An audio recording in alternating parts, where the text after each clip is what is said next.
ஒரு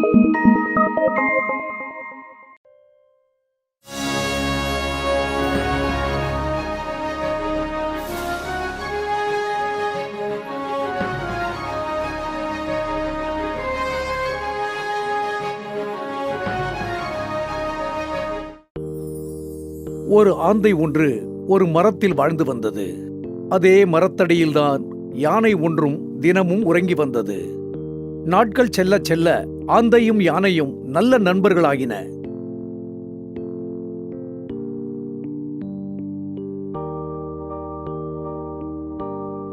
யானை தினமும் ஆந்தைக்கு தானியங்களை உணவாக வந்து கொடுக்கும். ஆந்தைக்கோ யானையின் மேல் அமர்வது மிகவும் பிடிக்கும். ஒரு நாள், என் ஆருயிர் நண்பா, நீ ரொம்ப அற்புதமானவ, அதோட நல்ல இதயம் உள்ளவ. நீ எனக்கு நண்பனா கிடைச்சதுல எனக்கு ரொம்ப சந்தோஷம். எனக்கும் சந்தோஷம்தான். தினமும் எனக்கு நீ கடலைகள் கொண்டு வர. என்னோட குட்டிங்களுக்கு அது ரொம்ப பிடிச்சிருக்கு. அத கொண்டு வரதுல உனக்கு கஷ்டம் இல்லையே? இல்லவே இல்ல. நான் இந்த காட்டுல எங்க வேணா தைரியமா போகலாம். இருந்தாலும் ஒரு மான்ஸ்டர் கும்பலை கண்டா எனக்கு பயம்தான். என்ன மான்ஸ்டர்ஸா? நீ அத பத்தி கேள்விப்பட்டதில்லையா? பக்கத்துல ஒரு கூட்டமே இருக்கு. ஓ, அப்படியா? அவங்க ரொம்ப கெட்டவங்க. அத நினைச்சு நீ பயப்படாத. உனக்கு உதவி செய்ய நான் இங்க இருக்கேன். ஒரு நாள் யானை உணவை தேடிச் சென்ற பொழுது ஒரு மான்ஸ்டர் கூட்டத்தை கண்டது.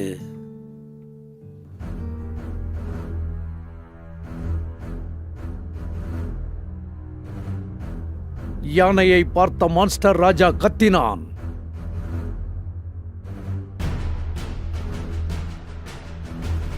இதுதான்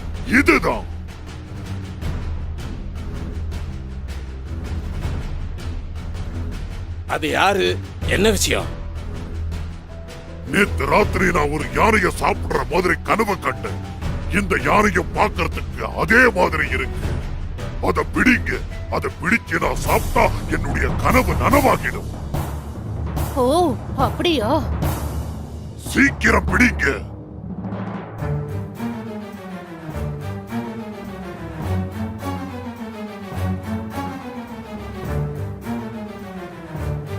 மான்ஸ்டர்கள் அந்த யானையை பிடித்தனர். பயந்து போன யானை எதுவும் பேசாமல் நடுங்கியபடியே சென்றது. கோர பற்களுடன் மான்ஸ்டர் ராஜாவும் ராணியும் யானையை நெருங்க யானைக்கு கால்களெல்லாம் நடுங்க ஆரம்பித்தது. அப்பொழுது திடீரென யானையின் நண்பனான ஆந்தை மரத்திலிருந்து சத்தமிட்டபடியே வந்தது. அது அவதான், அவளேதான். யானையின் தலைமேல் ஆந்தை உட்கார்ந்தது.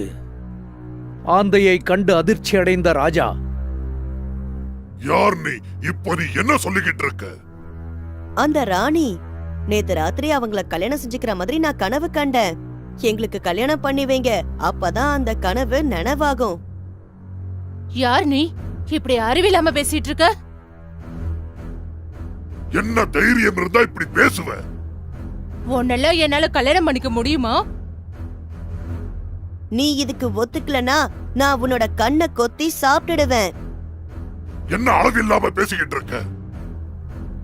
நீங்க இந்த யானைய சாப்பிடணும்னா அந்த ராணி என்ன கல்யாணம் பண்ணிக்கணும். வாய மூடு. கனவுல வர்றதெல்லாம் உண்மையில நடக்காது. நீயே பாரு, கனவுல நான் யானைய சாப்பிடுற மாதிரி பார்த்தேன். ஆனா இப்ப நான் சாப்பிட போறது இல்லையே. அப்ப சரி, என் கனவை நான் மறந்துடுறேன். உங்க ராணிய கல்யாணம் பண்றதையும் நான் மறந்துடுறேன். மான்ஸ்டர்கள் மிக வேகமாக அந்த இடத்தை விட்டு கிளம்பினர். நண்பா, நீ மட்டும் இங்க இல்லன்னா அவங்க என்ன உயிரோட சாப்பிட்டிருப்பாங்க. நான் இங்க இருக்கிற வரைக்கும் உன்னை யாரும் எதுவும் பண்ண முடியாது நண்பா. ஆந்தையை தன் மேல் உட்கார வைத்துக் கொண்டவாறே யானை சந்தோஷமாக தன் இடத்தை நோக்கிச் சென்றது.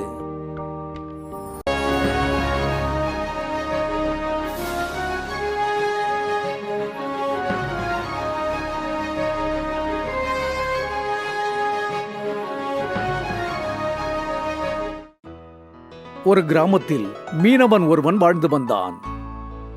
வயதாகிவிட்ட காரணத்தால் அவனால் கடலுக்கு மீன்பிடிக்க செல்ல முடியவில்லை. அதனால் ஆற்றிலேயே மீன்பிடிக்க ஆரம்பித்தான். ஒவ்வொரு நாள் காலையிலும் அவன் ஆற்றிற்கு செல்வான். அங்கே அமர்ந்து நாள் முழுவதும் மீன்பிடித்துக் கொண்டே இருப்பான்.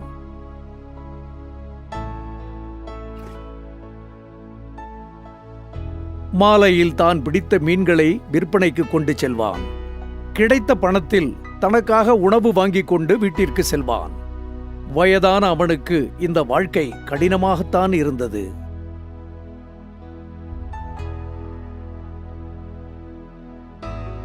ஒரு நாள் வெயில் கொளுத்தும் மதிய வேளையில் சோர்வாகாமல் மீன்பிடித்துக் கொண்டிருந்த பொழுது வெள்ளி நிற இறக்கைகளுடன் ஒரு பெரிய பறவை அவன் அருகில் உள்ள பாறையில் வந்து அமர்ந்தது.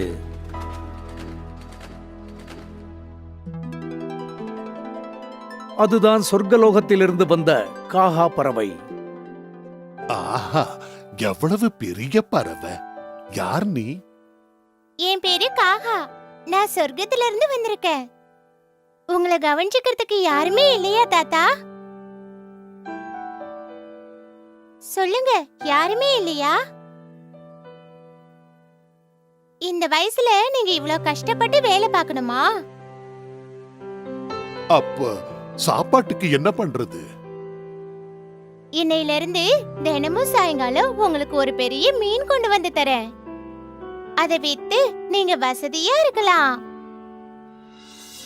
ரொம்ப நன்றி.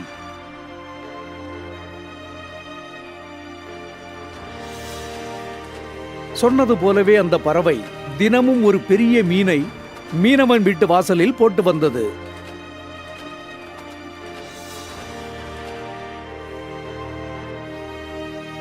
அந்த மீனவன் செய்ய வேண்டியதெல்லாம் ஒன்றுதான், அந்த மீனை கொண்டு போய் விற்றுவிட்டு வர வேண்டியது.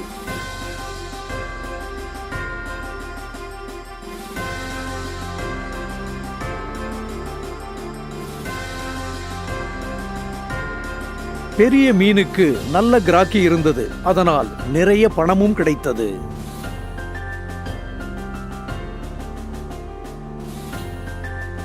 கடலுக்கு அருகிலேயே மீனவன் ஒரு வீட்டையும் வாங்கினான்.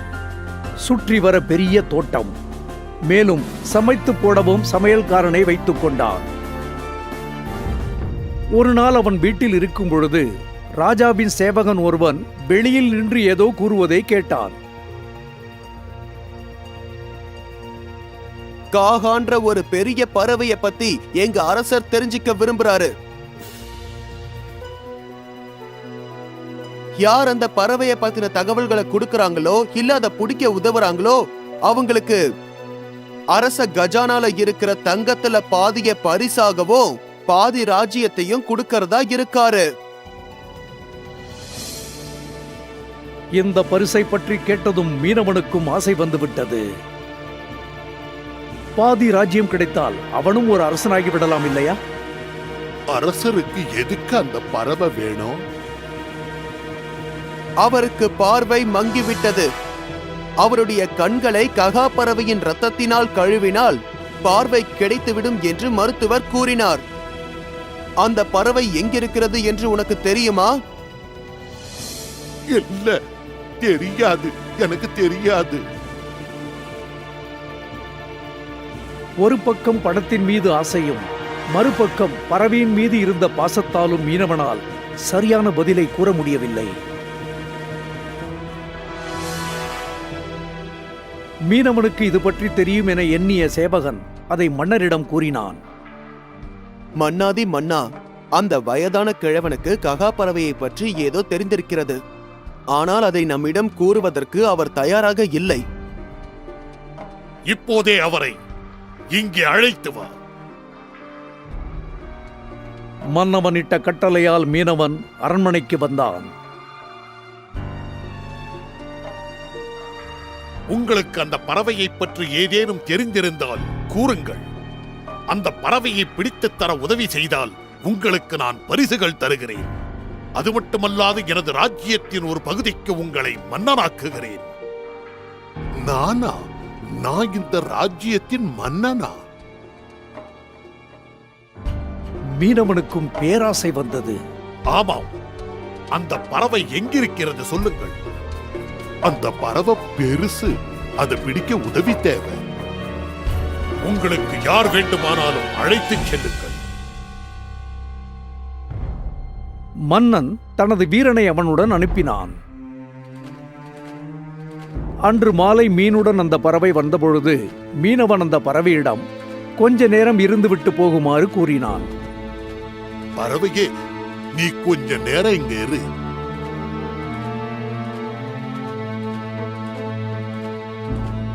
தினமும் நீ எனக்கு மீன் கொண்டு வந்து தர எவ்வளவு பெரிய உதவி செய்யற உனக்கு நான் இதுவரைக்கும் ஒரு நன்றி கூட சொன்னதில்லை.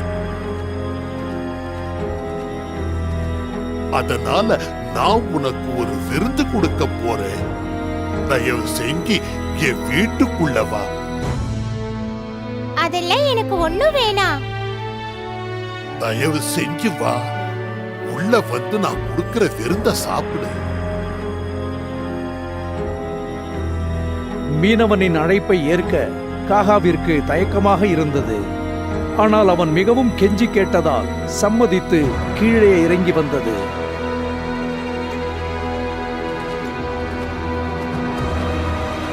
காகா கீழே வந்ததும் மீனவன் அதன் ஒரு காலை கெட்டியாக பிடித்துக் கொண்டான். மேலும் வீட்டுக்குள் இருக்கும் வீரனை உடனே வரச் சொல்லி அழைத்தான். வீரனே, உடனே வா, வந்து இதை பிடிச்சிக்க. வீரனும் உதவிக்கு வந்தான். ஆனால் இருவராலும் அந்த பறவையை பிடிக்க முடியவில்லை.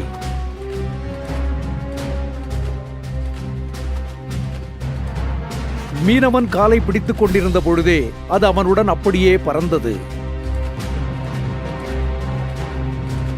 அதன் காலை பிடித்தபடியே தானும் பறக்கிறோம் என்பதை மீனவன் உணரும் முன்பே பறவை வெகு உயரத்திற்கு பறந்து சென்று விட்டது. மிக உயரத்திற்கு சென்று விட்டதால் அவர்கள் யார் கண்ணுக்கும் தெரியவில்லை.